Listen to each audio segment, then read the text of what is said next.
The sun was sinking low over the jagged Montana hills, the sky painted in streaks of fiery orange and red as the wagon wheels crunched over the gravel. Clarabel pressed her face against the wooden bars, the dry, harsh air seeping through the cracks, carrying with it the scent of dust and something far darker, fear.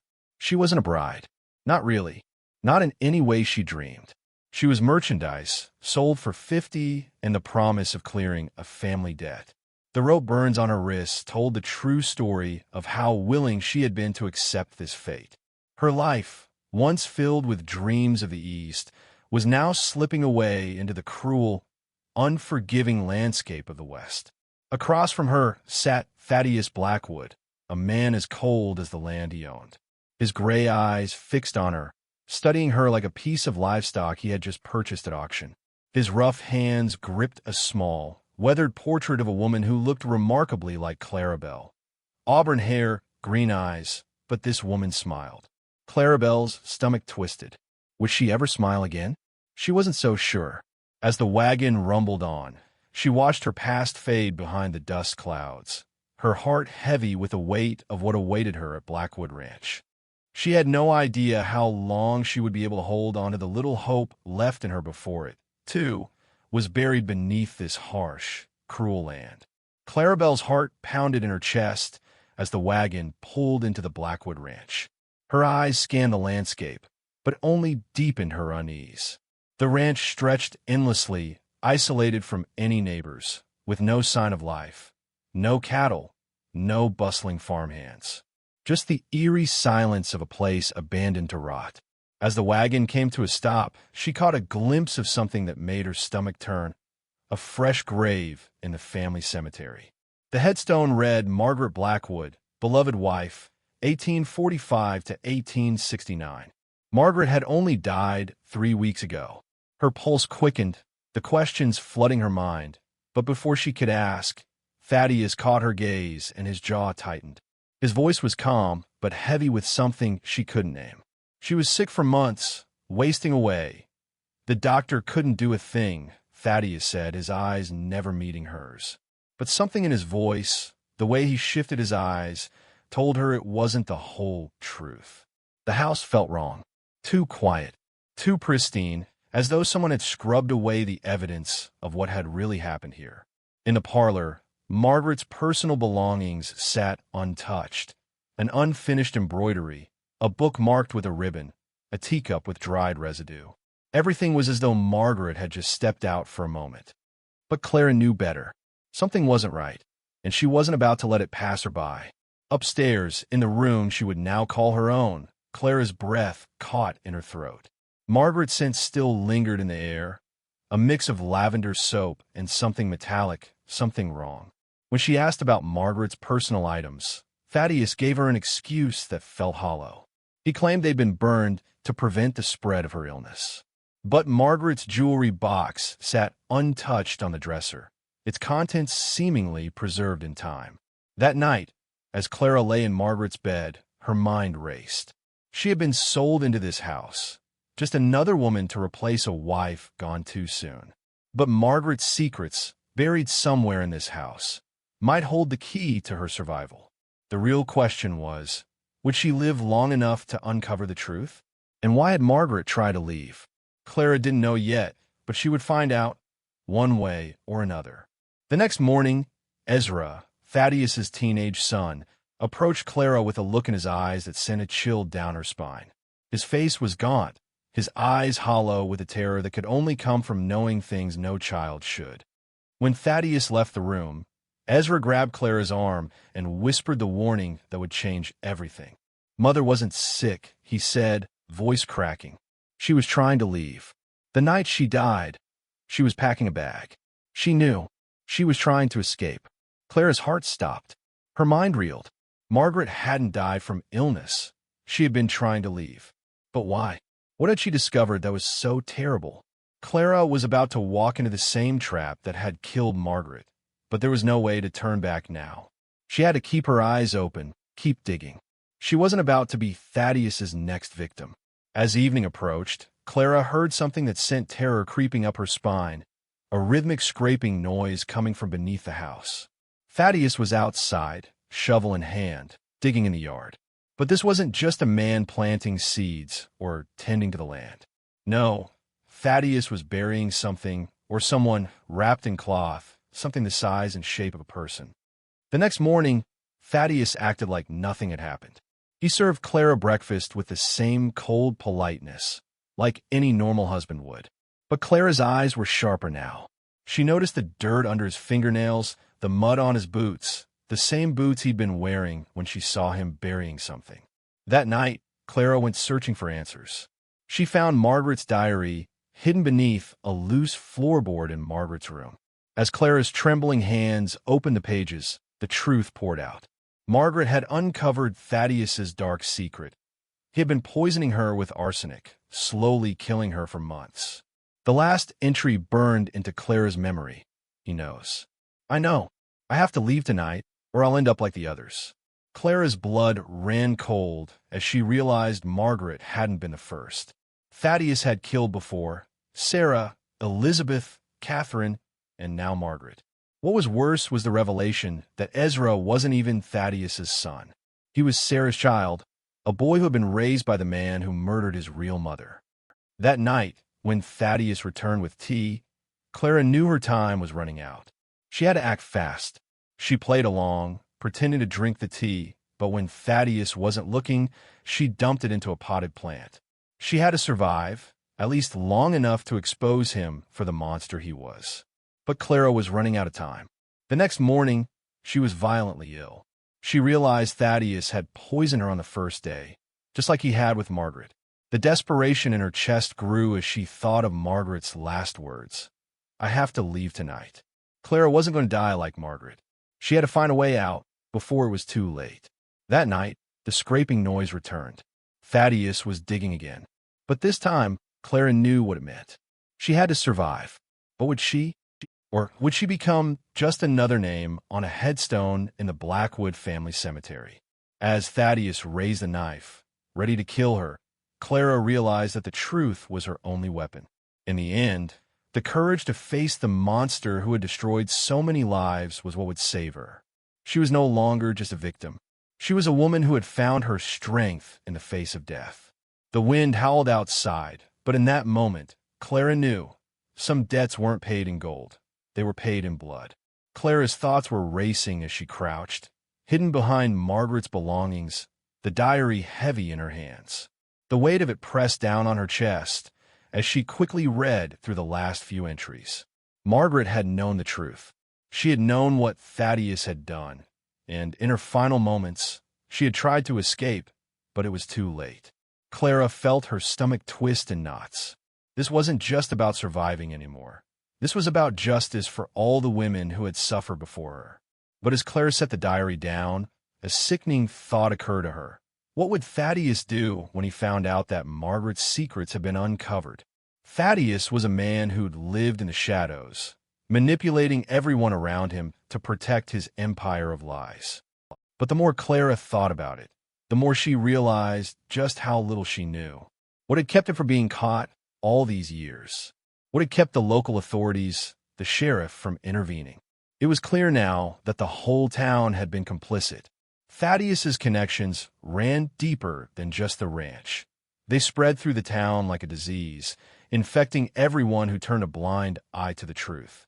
But Clara wasn't going to be one of them. She couldn't afford to. Not after what she'd seen in the basement. Those wooden boxes, each one containing a piece of someone's life, a person's soul, carefully buried away for good. This wasn't a man who would stop. He wouldn't stop until he had her, too, and she would never let herself become another victim. As night fell and the wind howled outside, Clara heard the familiar sound of Thaddius's footsteps on the stairs. She stiffened, instinctively clutching the carving knife she had stolen earlier from the kitchen. She knew that this was coming. He would realize what she'd done. He would find out, and there would be no place to hide. The door creaked open, and there he stood, framed in the dim light of the hallway. Thaddius's expression was unreadable, his face as cold as ever, but his eyes, those cold gray eyes, burned with something more now. A recognition, a knowing. Clara's heart pounded in her chest as he stepped forward. "I knew you'd figure it out eventually," Thaddius said, his voice low, almost pitying. "But you'll never leave this place. You're mine now, just like Margaret, just like the others." Clara's mind screamed for an escape, but her body betrayed her. The house was a prison, and no matter how far she ran, Thaddius would always be right behind her. But then, in that moment, something shifted within her, a quiet strength, a resolve. She wasn't going to die here. Not like Margaret, not like Sarah. She wasn't going to be another forgotten name buried in the family plot. Clara took a deep breath and stood up, facing him with more courage than she had ever known. Thaddius stepped closer, but as he did, Clara's hand found the carving knife she had hidden beneath her dress. She didn't hesitate. In one swift motion, she lunged, the blade sinking deep into his shoulder. Thaddius screamed, stumbling backward in shock, but even as he bled, he came at her with a murderous fury in his eyes. Clara's heart raced, her pulse hammering in her ears as she backed away, trying to gain distance. But Thaddius was stronger, more powerful, even with the wound in his shoulder. Clara could feel her strength waning, her body trembling, but she wasn't going to give up. Not now, not when she was so close. And then, as he advanced, something unexpected happened. The sound of footsteps echoed through the basement. Clara's eyes widened in disbelief. Ezra, the boy she had come to care for, the boy whose life had been shaped by Thaddius's twisted lies, stood in the doorway. In his hands was a hunting rifle, shaking with the weight of his emotions, but his voice was steady as he spoke. "Drop the knife," Ezra commanded, his voice thick with tears. "Step away from her."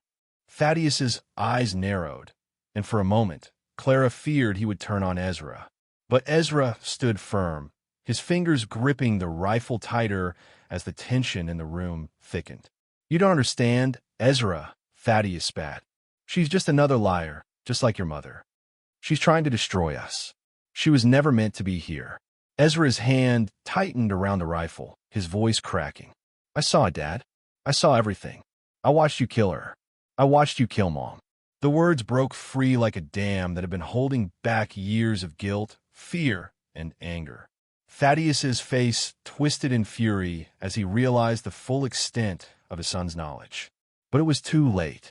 Ezra's finger pulled the trigger, and the gunshot rang out through the basement, loud and final. Thaddius staggered, clutching his chest where the bullet had struck him. He crumpled to the floor, his eyes wide in shock and disbelief, his final breath rattling in his chest as he fell into the hole he had dug for Clara. Clara stood frozen, her heart racing, as she watched the man who had terrorized her, and so many others, die in front of her. She wasn't sure whether to feel relief or guilt. But one thing was certain. Thaddius Blackwood's reign of terror was finally over. In the aftermath, Clara and Ezra stood in the silence of the basement, surrounded by the evidence of Thaddius's monstrous actions. They were free now, but the truth of what had happened weighed heavily on both of them. Thaddius was gone, but his legacy of cruelty and deceit was still alive in the bones of the women he had murdered and the lies he had told. Clara couldn't change the past, but she could change the future. As the days passed, Clara knew what she had to do. She could no longer be a victim of this land. She would turn the Blackwood Ranch into something different, something that would help women who were trapped, who needed a way out. She would make sure that Thaddius's victims weren't forgotten. When Ezra left to live with relatives, he thanked her. His voice was full of gratitude, but Clara knew he had his own journey to take. He would heal in his own way, but for now, Clara had her own work to do. She had survived what killed so many others, not because she was stronger, but because she had refused to stay silent. The ranch that had once symbolized death and isolation now stood as a testament to courage, survival, and justice. And in that place, where bones had once been buried, there would now be hope. Clara would make sure of it. In the West, some debts aren't paid in gold. They're paid in blood. But justice, like the sunrise, always finds its way to the horizon. The days that followed Thaddius's death were heavy with both relief and a deep, abiding grief. Clara knew that the work ahead was not going to be easy, and the memories of the basement, the boxes of bones, would haunt her for a long time. But she couldn't allow herself to stay trapped by those memories. The land, this land that had been soaked in blood and lies, needed to be transformed. She stood in front of the Blackwood Ranch, looking at the long stretch of land that had once been a prison. The wind blew softly across the plains, carrying with it the scent of pine and earth, the fresh breath of a new beginning. It was hard to imagine that this place, so steeped in death, could become something else. But Clara had seen what survival looked like. She had fought for it, and she wasn't going to stop now. The first step was clearing out the remnants of Thaddius's rule. The bones, the journals, the buried bodies, they all had to be found, documented, and laid to rest. Clara worked tirelessly, with help from federal agents who had arrived shortly after the sheriff was arrested. Ezra, too, played a role in helping to uncover the final pieces of his father's grisly legacy. It wasn't easy, but each piece they uncovered felt like a weight lifted off their shoulders. As she walked through the ranch, Clara thought of Margaret, of Sarah, of all the women who had passed through these doors and never left. She would make sure that their stories were heard. The ranch would become a sanctuary for women fleeing from dangerous situations, a place where they could start over, where they would not be seen as victims, but as survivors. Clara's first task was to clear the basement, to rid of the ghosts that had once haunted it. The tomb, the place where so many had been buried, was now going to become a place of healing. It was going to take time, but Clara was determined. She spent long hours cleaning, painting, and organizing. The walls were scrubbed free of the grime and blood that had once coated them, and the scent of lavender was replaced with something fresh: hope. As she worked, Clara began to write her own story, one she would share with the women who would come to the ranch. She wrote about Margaret's bravery, about Ezra's courage in the face of unimaginable horror. She wrote about the pain, the betrayal, and the eventual triumph over evil. Clara had survived because she had chosen to fight, and that choice was what had kept her alive. One afternoon, as Clara was standing in the garden, she saw Ezra approaching from the distance. His face was more at ease now, though still haunted by the past. He had spent months recovering, and Clara had watched him grow into someone who could finally see the light at the end of his dark journey. "I came to say goodbye," Ezra said, his voice quiet. "I'm going to stay with Aunt Sarah in California for a while. I need to be somewhere different." Clara nodded, understanding the weight of his decision. She reached out and embraced him, feeling a bond that had been forged in blood and survival. "You're not alone anymore," she whispered. "None of us are." The years passed, and the Blackwood Ranch slowly became something unrecognizable from its dark past. Clara's vision was taking shape, one woman at a time. Word spread about the sanctuary, and more women began to arrive, escaping from dangerous situations, seeking refuge and a new beginning.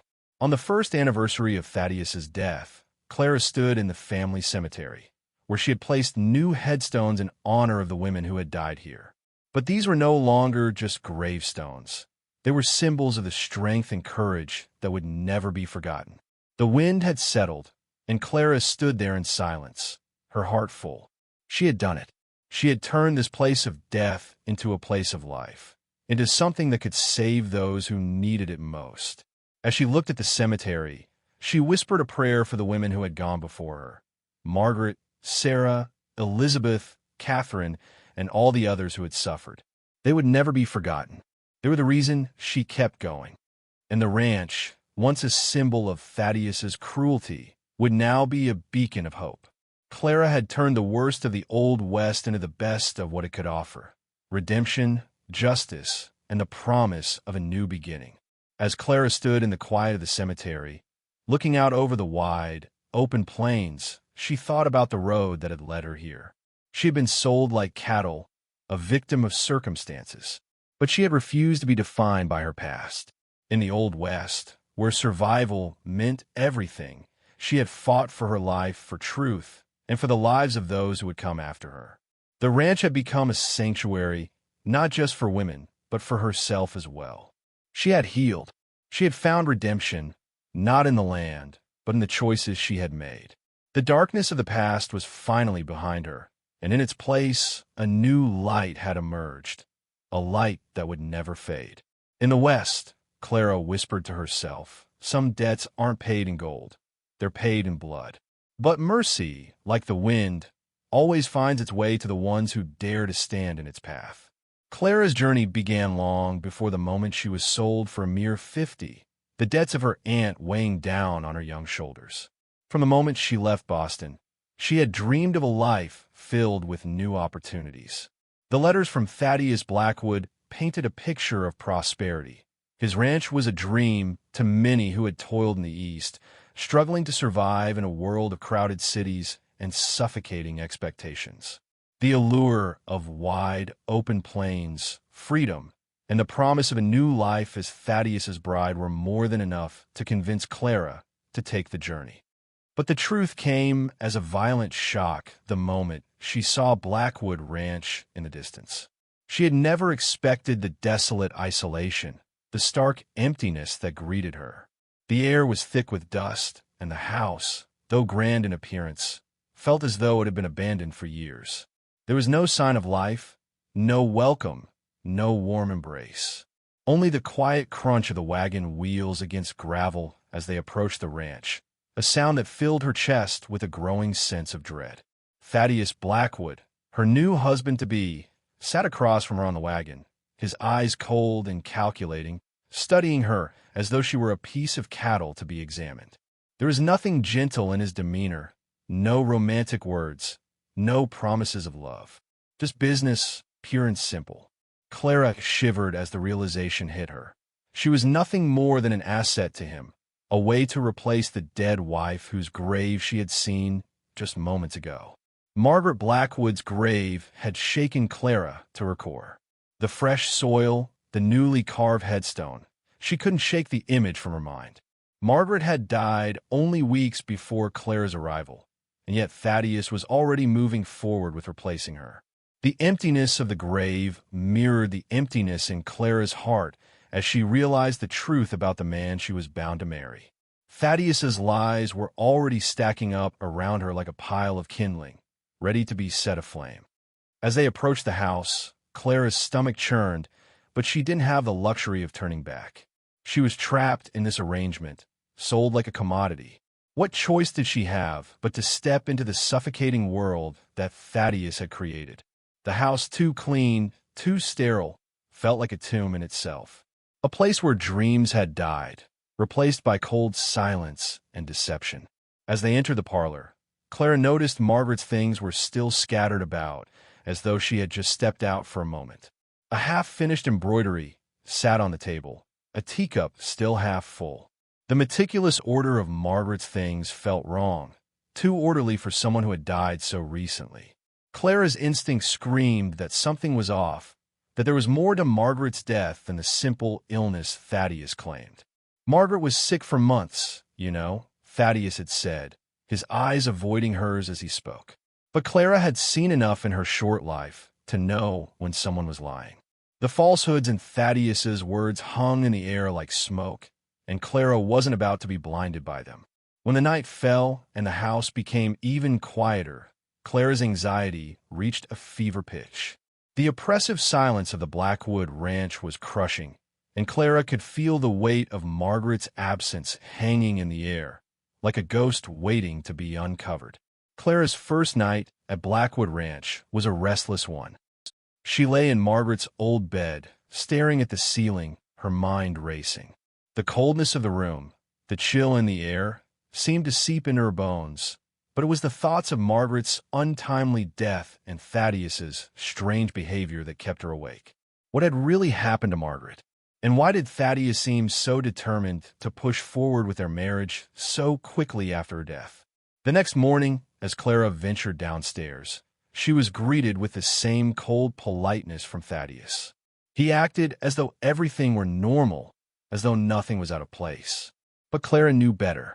There was something darker underneath the surface, something that had killed Margaret, and if she wasn't careful, could very well kill her too.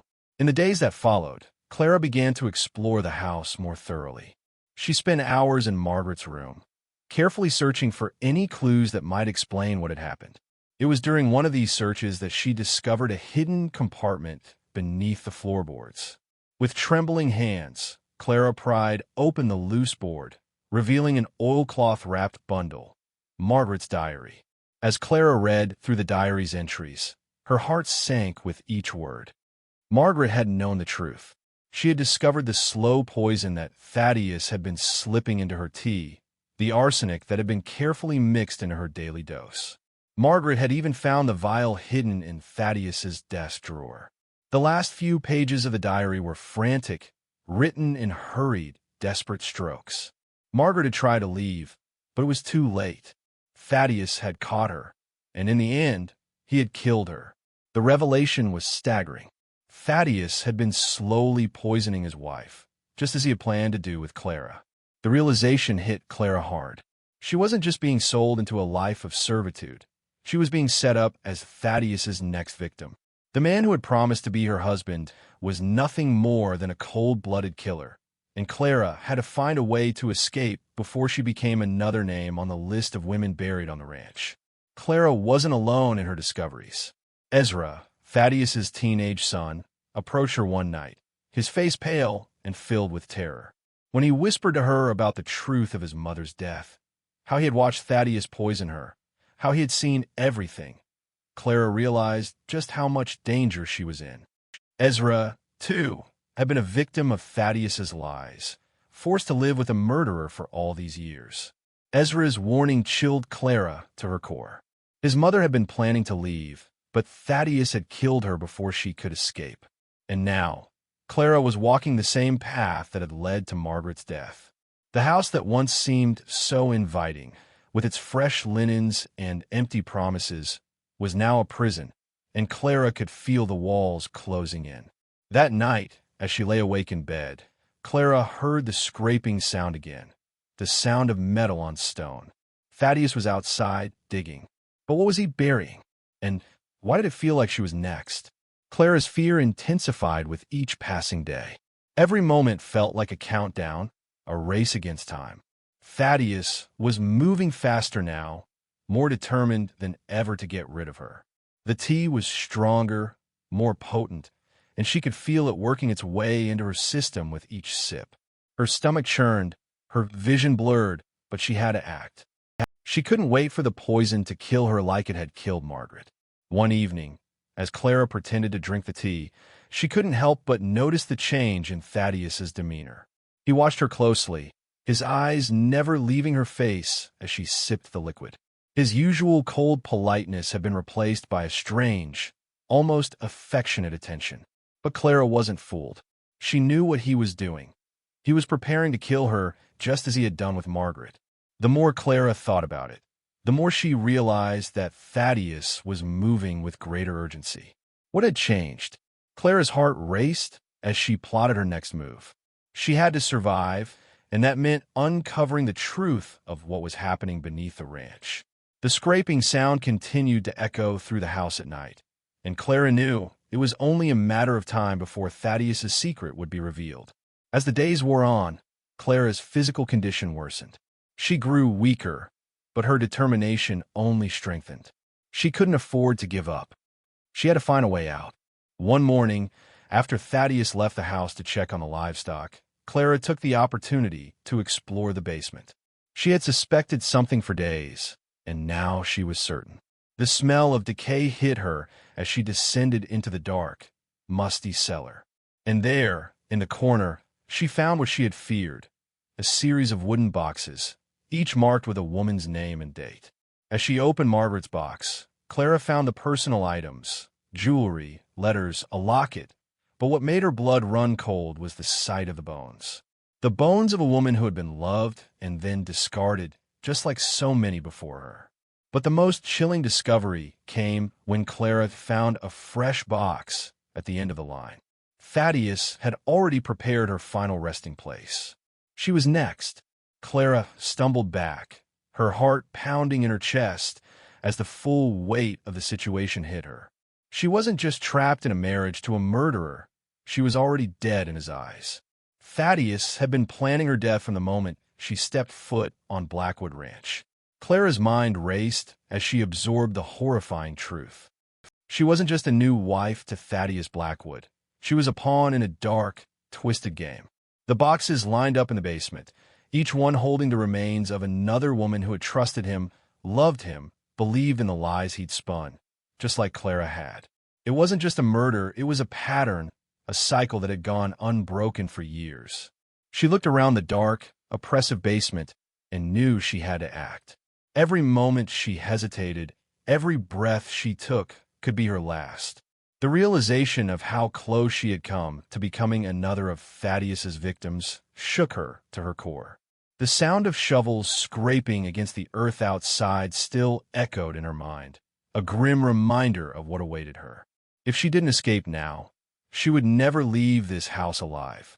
Ezra's warning about his mother's death had come like a thunderclap, but had also been a spark of hope. Ezra had seen the truth. He had witnessed Thaddius's brutality. If he had the strength to survive, to carry the burden of his mother's death, so could Clara. She wasn't going to let Thaddius bury her like he had buried Margaret, Elizabeth, and the others. Her eyes darted around the basement, scanning the boxes, the ropes, the tools. She had to find a way out, but there was no easy escape for Blackwood Ranch. The ranch sat in isolation, miles from the nearest neighbor or town. Even if she ran, where could she go?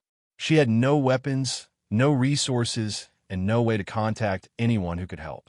But as she looked at the fresh box with no name, she realized something.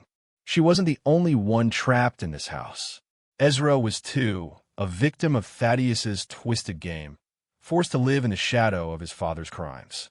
Clara had to protect him as much as she had to protect herself. He had already lost so much, his mother, his innocence, and now he was on the brink of losing his humanity, too, believing his father's lies. Clara's thoughts turned back to the diary she had found, Margaret's final entries. Margaret had known the truth, and she had been too late to escape. But Clara still had time. She still had a chance. She wasn't going to die like Margaret. She wouldn't be buried in the Blackwood Cemetery, forgotten like all the other women who had come before her. The scraping noise outside grew louder. Thaddius was returning, but this time Clara was ready. She couldn't let him see her fear. She couldn't let him think she was just another helpless woman to be discarded. Thaddius had underestimated her, just like he had underestimated Margaret. It was time to show him just how wrong he was. That night, as the storm howled outside and the wind rattled the windows, Clara felt the familiar unease creep back into her bones. She lay in Margaret's old bed, her thoughts swirling with plans and fear.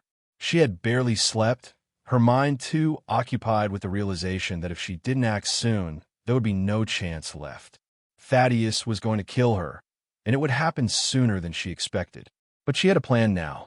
Clara knew exactly what she needed to do. She would confront Thaddius, make him face his crimes, force him to confess. But she couldn't do it alone. Ezra had to help her. He had to find the strength to stand up against the man who had raised him, the man who had lied to him, manipulated him, and killed his mother. The sound of Thaddius's footsteps echoed in the hallway as he approached her room. Clara's heart pounded in her chest, but she steadied herself. She couldn't show fear. She couldn't give him the satisfaction of seeing her break. This was it, the moment that would determine her fate. As Thaddius entered, Clara sat up in bed, her hands shaking but her voice strong. "You killed her," she said, her voice barely above a whisper. "You poisoned Margaret, and you've done it before. You've killed other women."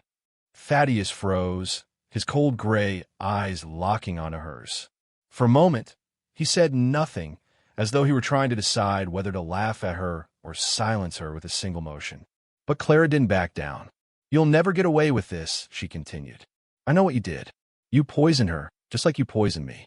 You thought you could control me, just like you control Margaret. But you're wrong. I'm not afraid of you." Thaddius's lips curled into a thin smile, but there was no humor in it. His eyes darkened, and Clara saw the monster he truly was, lurking beneath the surface. "You think you can stop me?" he asked, his voice low, dangerous. "You think you can just walk out of here unscathed?" No one is coming to save you. Not now. Not ever. Clara's breath caught in her throat, but she stood her ground. I don't need anyone to save me. I'll save myself. As if on cue, she heard the sound of footsteps approaching the door. Ezra, the boy who had once been a pawn in Thaddius's game, now stood at the threshold, rifle in hand, trembling but resolute. His face was pale, his hands shaking, but there was something different in his eyes now. Clara could see it, the rage, the hurt, and the determination. He was ready to fight. Put down the knife. Thaddius, Ezra said, his voice cracking with emotion, but carrying the weight of a decision made. You don't own us anymore. Thaddius's expression shifted from amusement to fury in an instant. He glared at Ezra, his jaw tight. You think you could just walk away from all this? You think you could defy me? I already did, Ezra said, his hands steadying on the rifle. I'm not your son. You never were my father. You're nothing. For a long, tense moment, the two men stood facing each other, the silence heavy with the weight of everything that had happened. Then, without warning, Thaddius lunged at Ezra, the knife flashing in the dim light. But Ezra was faster. The rifle discharged with a deafening crack, the bullet tearing through Thaddius's chest. The force of a shot sent Thaddius stumbling backward, his eyes wide with disbelief. He hit the floor with a sickening thud, blood pooling beneath him as he gasped for air. Clara watched, her heart racing as the man who had terrorized them both for so long finally fell. She wasn't sure if she was relieved or terrified, perhaps both. But one thing was certain. Thaddius Blackwood was dead, and his reign of terror was over. In the silence that followed, Clara and Ezra stood together, the weight of what had just happened settling over them like a heavy fog. Thaddius Blackwood, the man who had killed so many, was gone. But the scars of his actions would last forever. For Clara, the journey was far from over. She had survived, but the ghosts of the past would haunt her for the rest of her life. Yet, in the midst of the darkness, there was a glimmer of light. She had saved Ezra. She had exposed the truth. And in the end, she had reclaimed her freedom. As the days passed and the authorities came to take over Blackwood Ranch, Clara made a decision. She wasn't going to run. She wasn't going to hide. The ranch would be hers now, and she would turn it into something good. A sanctuary for women like her. Women who had been sold, deceived, and forgotten. The Blackwood Ranch would no longer be a place of death. It would be a place of life, of redemption, and of justice. And Clara would make sure that Thaddius's crimes were never forgotten. Some debts aren't paid in gold, she whispered as she stood in the family cemetery, looking out at the horizon. They're paid in blood. But mercy, like the wind, always finds its way to the ones who dare to stand in its path.